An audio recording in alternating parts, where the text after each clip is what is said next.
24 hours has come and gone. Ben Cherington hasn't done a thing. And Trevor Bauer's still out there. Good morning to you. Good. Thursday morning, I'm Dejan Kovacevic of DK Pittsburgh Sports, and this is Daily Shot of Pirates. It comes your way bright and early every weekday. If you're into football and or hockey, I also offer daily shots of Steelers and Penguins in the same place that you found this. Bauer, for anyone who doesn't know, is a 33-year-old who can really pitch and has always been able to really pitch. However, he hasn't done that in the bigs since June 28th of 2021.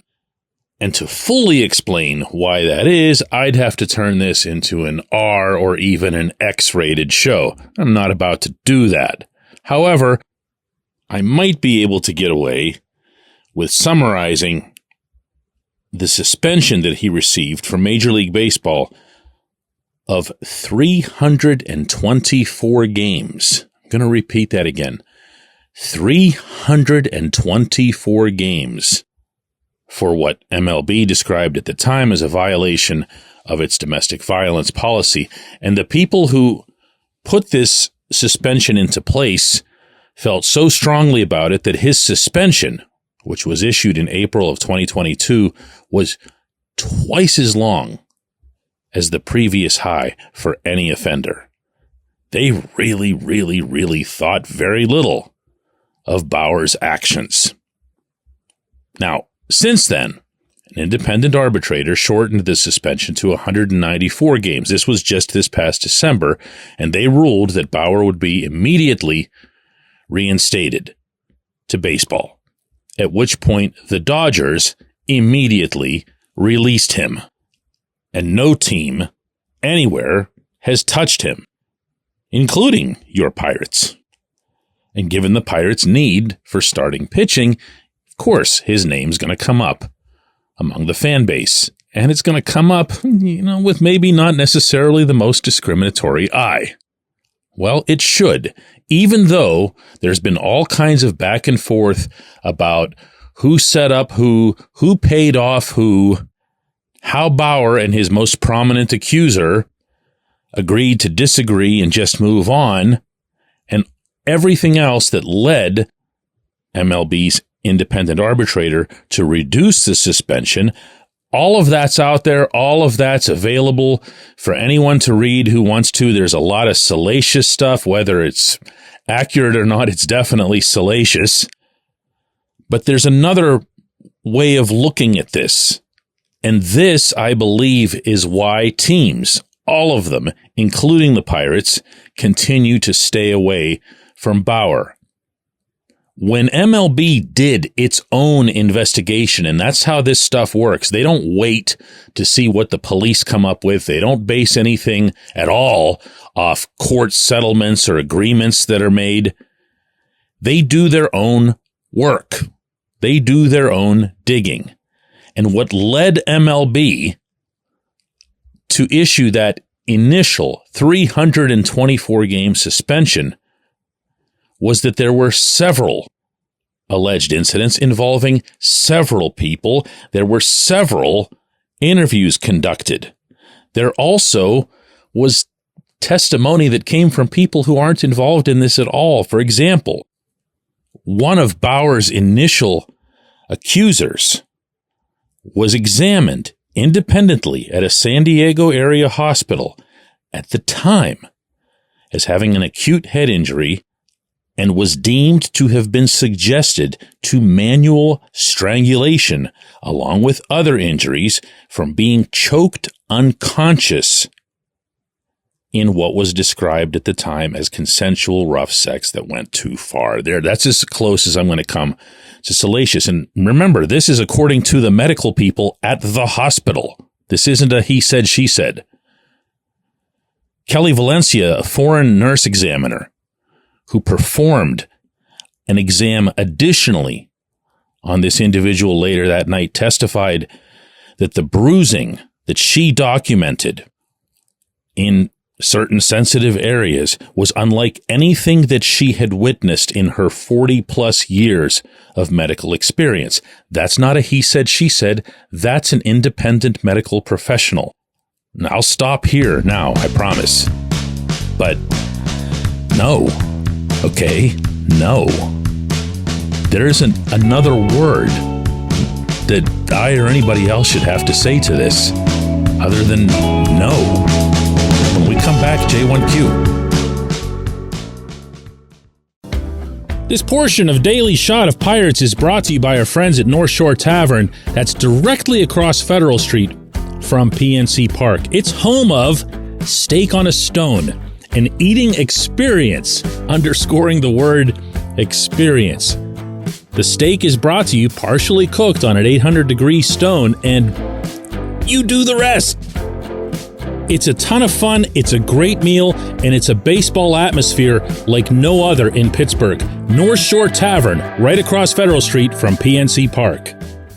Your front door, your car, your bike, your computer, your gun. Safety is a habit. Every day you lock and secure your home and everything you want to keep safe. Gun safety and responsible storage are no different, and the best way to help prevent accidents, misuse, and theft. If you have a firearm, own it, respect it, and secure it. Visit ProjectChildSafe.org. Brought to you by the National Shooting Sports Foundation and the Bureau of Justice Assistance.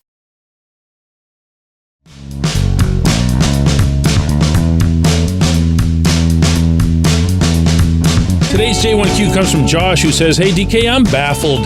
How did the Pirates get Aroldis Chapman to sign without having a plan to bring in some decent starters? I figured his signing meant that they were at least a little bit interested in improving the rotation, or at this point, actually having a rotation. The frustration, Josh, is building as we're now 6 days away from the first workout of pitchers and catchers in Bradenton, Florida, and there aren't enough pitchers. Heck, you could argue that there aren't enough catchers, and Gary Sanchez signed with the Brewers yesterday. So there was a signing here, a signing there. Somebody went to this team, somebody went to that team, and nobody but some minor league pitcher signed with the Pirates. Already forgot his name, don't even really care who he is.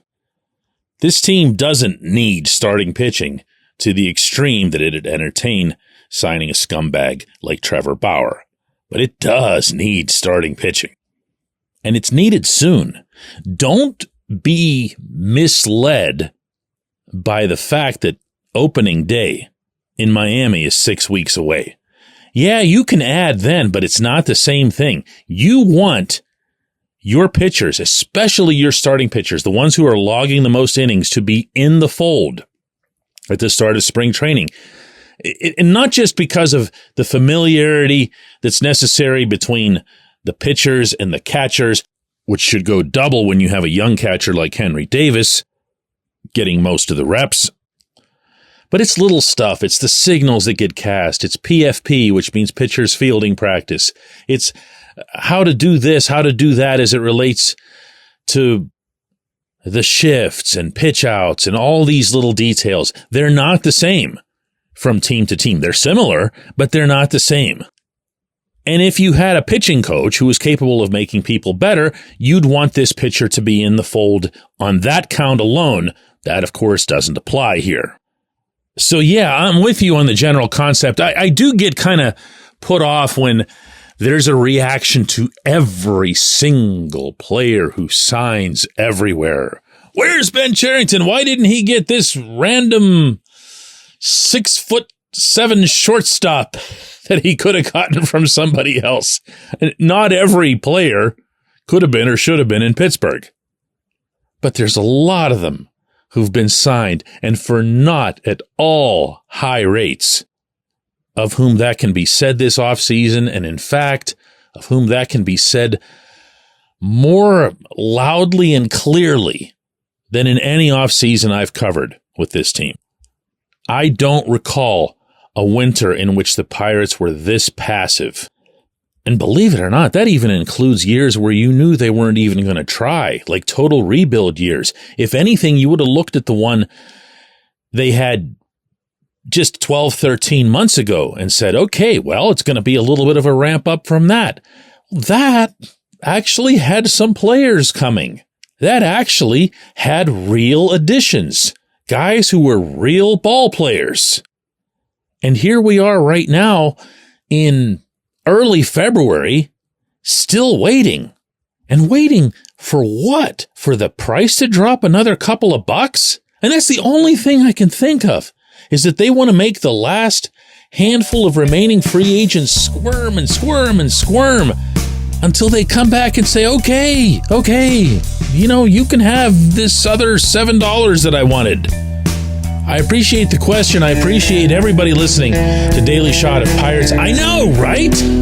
Let's do it again tomorrow.